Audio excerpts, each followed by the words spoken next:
মনে আছে দুর্গাপুজোর আগের কথাটা?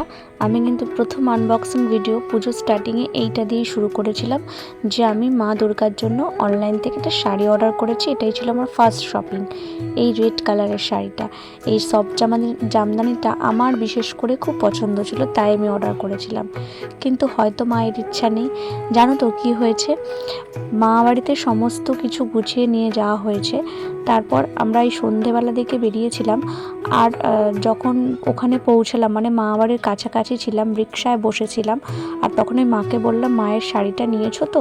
মা তখন মনে পড়লো যে এটা আলমারিতে, যেহেতু এটা ঠাকুরের শাড়ি, আলাদা করে একটা পোর্শনে রাখা হয়েছিল, আর মা সেটা নিতেই ভুলে গেছে।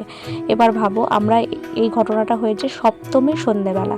এবার ওই সময় তো বাড়িতে ফিরে আসাও সম্ভব নয়, আর পরের দিন রাত পোহালেই যেহেতু অষ্টমী, কি করব বুঝতে পারছিলাম না।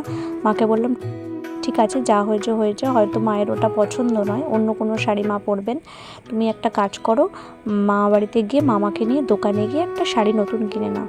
তো তারপরে মা বাড়িতে যাওয়ার পর মা আর মামা দোকানে গিয়ে আর একটা নতুন ছাপা শাড়ি কিনে নিল। আর তখন ওই মুহূর্তে আর কোনো ভালো শাড়ি পাওয়া যায়নি। আমার মনে হলো ঠিক আছে, যা এবারে যা মা চেয়েছেন তাই হবে। তারপরে এই শাড়িটা যেহেতু ঠাকুরের উদ্দেশ্যে কেনা, আমি তো পরতে পারি না, তো মা বললো ঠিক আছে, এটা আমাদের বাড়িতে যেহেতু লক্ষ্মী পুজো হয়, মা লক্ষ্মীকে দেওয়া হবে। সেটাই মা লক্ষ্মীকে দেওয়া হলো। এবং তারপরে এই শাড়িটা আমি পরলাম। এটাও কিন্তু পুজোর দিনই পরেছিলাম, কালী পুজোর দিন একটুখানি বেরোবো বলে। তো শাড়িটা আমার পরে খুব ভালো লাগছিল। আমার মনে হচ্ছিল, আমি একান্তই নিজের পার্সোনাল ধারণা এটা, সেটাই বলছি, আমার মনে হচ্ছিল যেন আমার যেহেতু শাড়িটা খুব পছন্দ ছিল ব্যক্তিগতভাবে, তাই মা বুঝি আমাকে এটা দিয়ে গেলেন, আমার জন্য রেখে গেলেন, যে আমি হয়তো পরতে পারবো, কিন্তু সবসময় ইউজ করব না। ঠাকুরের যেহেতু শাড়ি, কোনো এরকম স্পেশাল অকেশনেই আমি এটা ইউজ করব বলে ঠিক করেছি। বাট এই যে লাল আর সাদার কন্ট্রাস্টটা কিন্তু আমার খুব ভালো লেগেছে।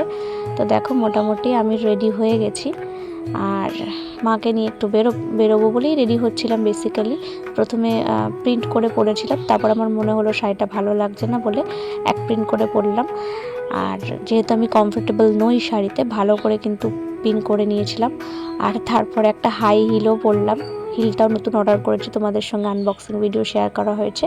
তো আজকের ভিডিওটা এইটুকুই।